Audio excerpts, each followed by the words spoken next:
Good day, ladies and gentlemen. Welcome to our live streaming, which is about education researchers responding to the COVID-19 pandemic. So today, Chat Education Service is launching their Theme 7 report, which is about putting the individual at the center, the role of digital identity during the time of COVID-19. So I'll just introduce myself. My name is Lesedi Matlala, and I'm from Chat Education Service. I'm based at the M&E unit. I'm working as an M&E researcher. So today I will introduce our guest, which will join us. She's the one who's going to talk to us about the report for Theme 7 specifically. So our guest, her name is Miss Barbara Dale Jones, and she has more than 20 years experience in knowledge in organizational management and leadership. She's currently a founder and a director of the Thunder Bay Collective, and she's also a founder and a director of the Field Institute. So Barbara is extensively experienced in the field of education, and she was previously the CEO of Bridge. It's a key NPO in the education sector in South Africa. So Barbara, she's going to talk to us about the launching of the report entitled Putting the Individual at the Center, the Role of Digital Identity During the Time of COVID-19. This is a subject which we should all be deeply interested in, especially in the era of 4AR, and especially now as we are confronted by the COVID-19 pandemic. So, ladies and gentlemen, please join me in welcoming Barbara Jones. Barbara, welcome. Thanks, Lesedi. Thank you very much.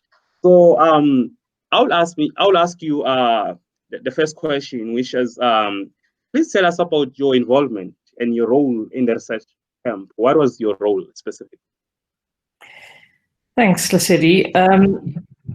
I've been involved over the course of some time in a broader project that Jet Education Services has been doing with the MERSETA, that's looking at the feasibility of interoperable data ecosystems in the post-school education and training sector in South Africa.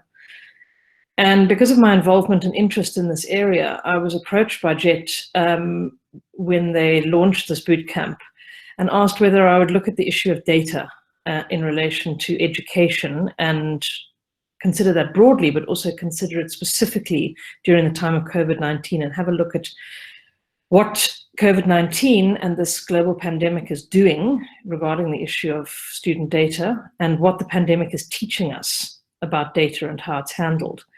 So that's been my involvement. I led Theme 7. We had 8 researchers working on the theme.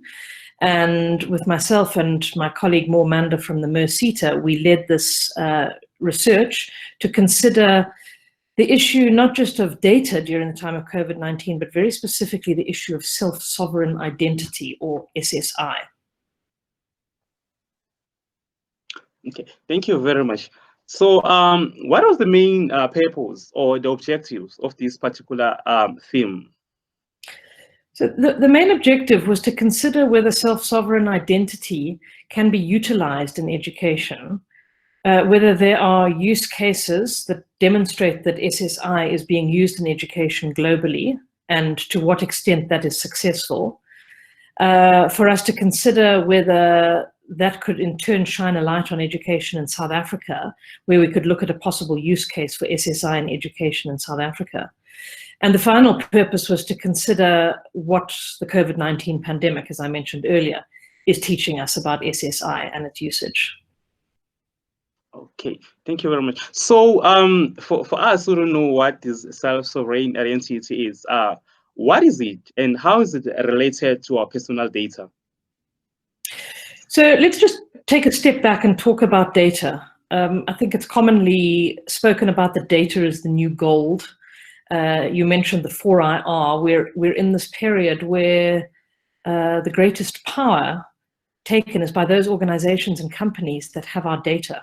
So we have these massive global companies like Amazon, Google, Facebook, who collect data about us in very rigorous ways, and they know a great deal about us. I've heard it said that Google knows more about us than our families do. And if you think of any of these companies, like Uber, like Facebook, they know so much about you, what you do, when you do it, what you're collecting, what you're looking for on the internet. And that kind of knowledge has a particular kind of power. Now, we've seen in the last couple of years that this knowledge has been somewhat abused. Think of the scandal around Facebook and Cambridge Analytica, for example. We know that Facebook's data algorithms and data collection actually influenced the outcome of the US elections, for example, and there's many other examples of that. So there's a great deal of concern about data, who owns our data, how much data we're releasing when we use smartphones, when we use tracking devices like Fitbits and so on. What data are we giving to other organizations, and shouldn't we be more vigilant about that? So the idea of self-sovereign identity is that rather than allowing organizations or agencies or companies to own your data in central data repositories, that there should instead be a decentralized data ownership, and that each individual user should own and also control their own data. So that instead of a company like Facebook deciding what happens with your data, you should decide what happens with your data. Now, self-sovereign identity is made possible by the existence of a technology called the blockchain. I think the blockchain is broadly known. People know about things like Bitcoin, which is a form of cryptocurrency that uses the blockchain as a technology. But the blockchain technology is a broader decentralized technology which allows for stores of data in decentralized nodes or pods rather than central stores of data. So we have the technology available, and the existence of this kind of technology means that we can have an entire approach that's different to the ownership of data and permissions around data. Now, what self-sovereign identity specifically speaks to is the idea of credentials. Now, you might say, well, what's a credential? Well, all of us carry around credentials. We have things like our ID book or our birth certificate, our passport, our bank cards. These are all credentials. And typically up until this point, our credentials have been quite physical. So you have a physical passport or you have a physical ID book. And then you've got to kind of manage the safety of that. You've got to get it authorized when you want to demonstrate who you are. So if you go to the bank and you ask for a loan, for example, they need you to prove who you are. And so you'll need to show them something like your identity document, which is verified by a third party, which is the Department of Home Affairs. And they then take that as proof of your identity. Now, what self-sovereign identity is saying is not only let's change the ownership of that data away from central agencies like the Department of Home Affairs, but let's also allow you to have that credential digitally, and it's verified in the cryptographic store of that credential. So it's actually much less vulnerable to fraud than a physical piece of paper, which, as you know, can be manipulated and changed in certain ways. So there's great advantages to self-sovereign identity, but the two major advantages are, one, that it keeps your credentials much safer, and two is that it allows you to own and have agency over your credentials. And ultimately, as I said, because these credentials are stored on the blockchain, they're digital, they're cryptographically protected. Okay, thank you very much for the insight, Barbara. So now that we know what is self-sovereign identity, which is abbreviated as SSI, and we know how is it related to our personal data. So with this pandemic, with this COVID-19 pandemic, how has COVID-19 shone the spotlight on SSI? And what are the implications of this? Well, that's a really interesting question. And I'll talk about the education use case just now, but let's talk about what COVID-19 has shown us more broadly about SSI. And just to go back a step and say that SSI as a concept has been around for, I don't know, maybe 7 or 8, maybe 10 years, but it's actually not particularly gained traction, and there's been a lot of resistance to it. And what's fascinating is to see that with the onset of this global pandemic, suddenly we have seen a huge uptake in SSI broadly, more broadly than education. But there's been a broad use case of it. And what it's demonstrated, I think, to all of us is that SSI is possible, it's feasible, and it's actually possible for global engagement and collaboration and cooperation around the idea of SSI.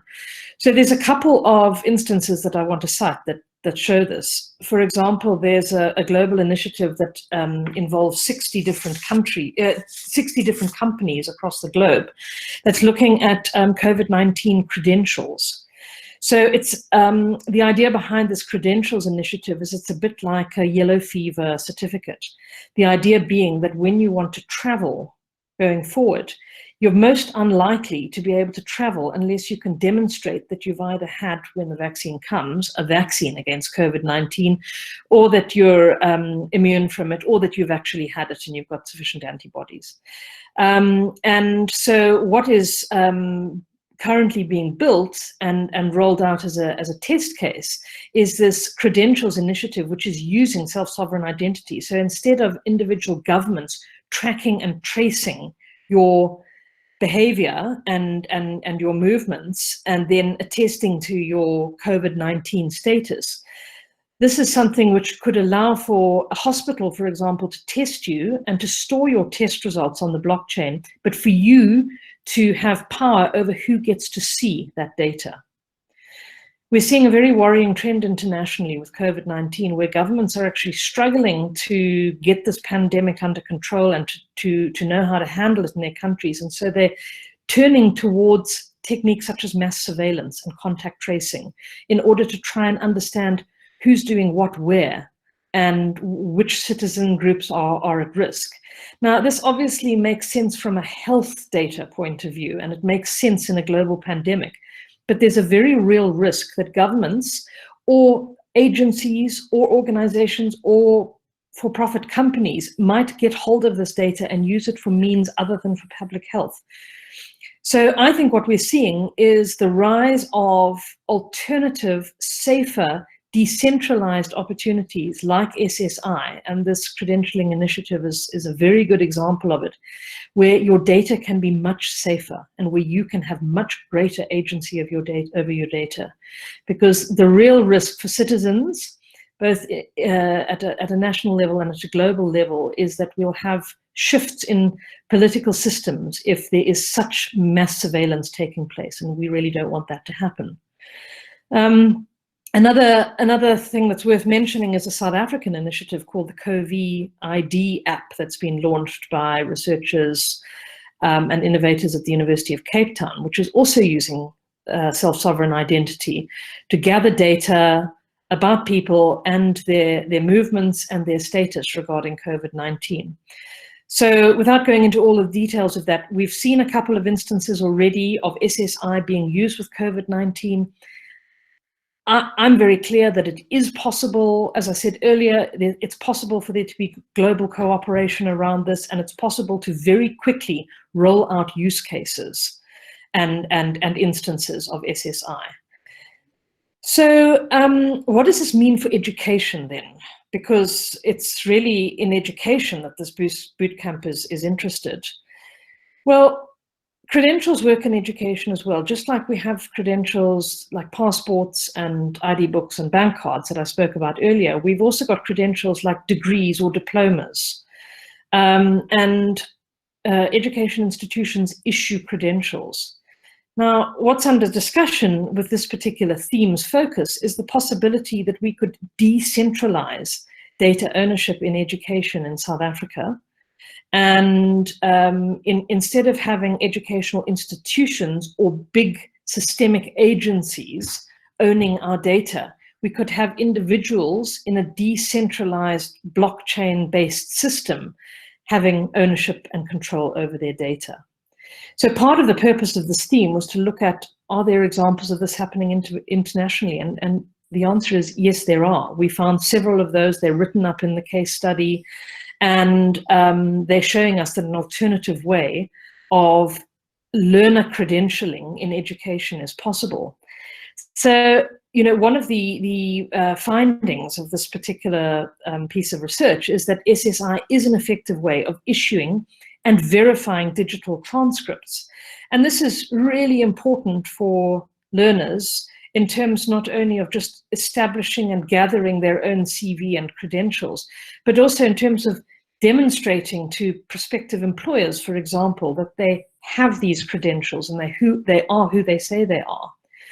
But we also found that just looking at the idea of digital credentialing is too narrow. A much broader use case is there for education than just credentialing. And so what we did is we actually looked at the entire ecosystem that the learner goes through.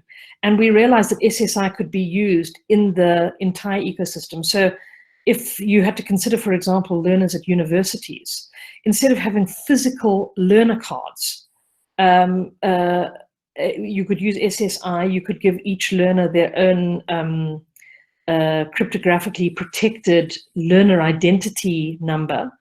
And they could use that for all kinds of things. They could use that to access the library. They could use that to buy books. They could use that to secure accommodation for themselves. So we were really interested in the way in which SSI could be used, not just for the credentialing, but also across the broader ecosystem for learners.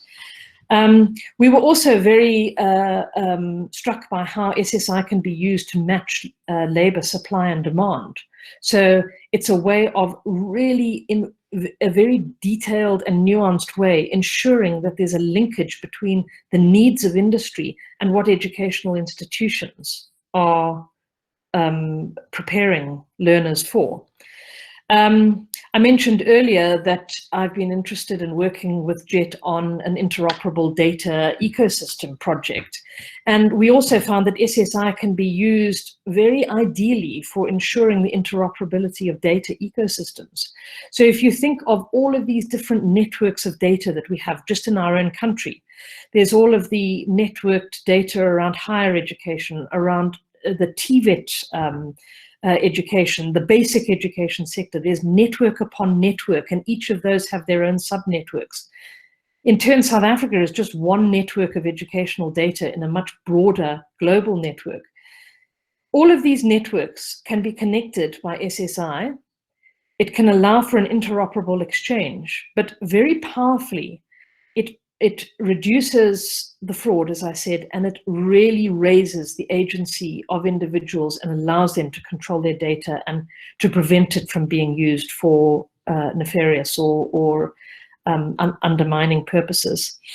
And then finally, the other really important issue is that SSI reduces the friction, provides a much more frictionless experience for students and learners.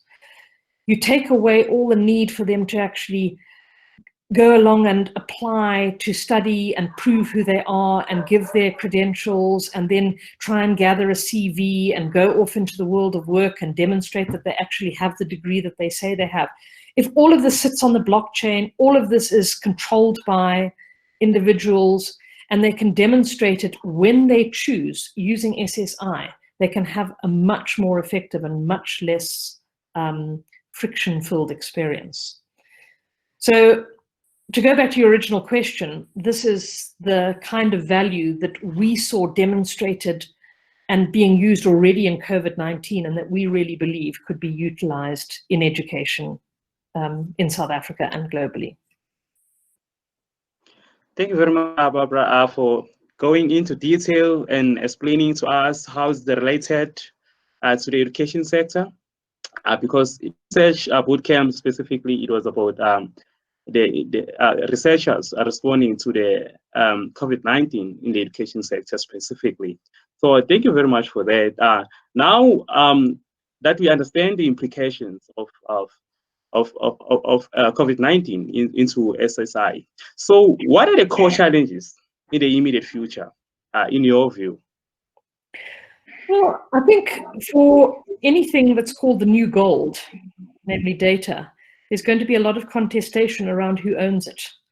And there will be a lot of feeling that data should not be decentralized in this way. So I think that the core challenge is going to be ensuring that there's political will and sufficient buy-in that there can actually be policy and legislation development in this area. I don't think this is going to take place without there being a shift of mindset, and that will require ownership at a senior leadership level in the education system in South Africa. So I really think that that's the core challenge. We don't have a challenge regarding the technology, that's there. We don't have a challenge regarding the need, that's there. But the challenge is going to be around persuading agencies that they need to let go of data and allow individuals in a decentralized way to control it. Okay, thank you very much for outlining those challenges. It's very important for us to take note of them. So how do you recommend education institutions utilize and integrate SSI going forward? Well, one of the key things about SSI is it's very, very scalable and flexible. So I would say get going with using it and use it in maybe a discrete way as a pilot, as a test, just to see if it works, and then scale it up from there. So maybe try and change the education system one bit at a time while demonstrating the value of SSI rather than trying to re-engineer the entire system. So that's my one recommendation. Another recommendation is to have senior level engagement around this, and so that there can be policy development leading from these kinds of recommendations. I think that policymakers, higher education leadership, and the leadership of our Department of Higher Education and Training, as well as basic education, need to be engaged around what the benefits of SSI would be. But, as I say, start small, start by demonstrating at a pilot level the value of it, and then take it from there. Okay, thank you very much, Barbara. We have come to the end of our conversation. We really learned a lot from you within this short period of time, of course. So thank you for making time to talk to us about the launching of the report, which it can be found on Chat website and other social media platforms. I'm sure it's circulated there. So thank you very much for the viewers who managed to tune in as well. We are live on Facebook, just a reminder, and Hangouts as well. So you can find us there. The full video, you can find it there. So maybe before I close this interview, any last words from you, Barbara, you want to share with the viewers?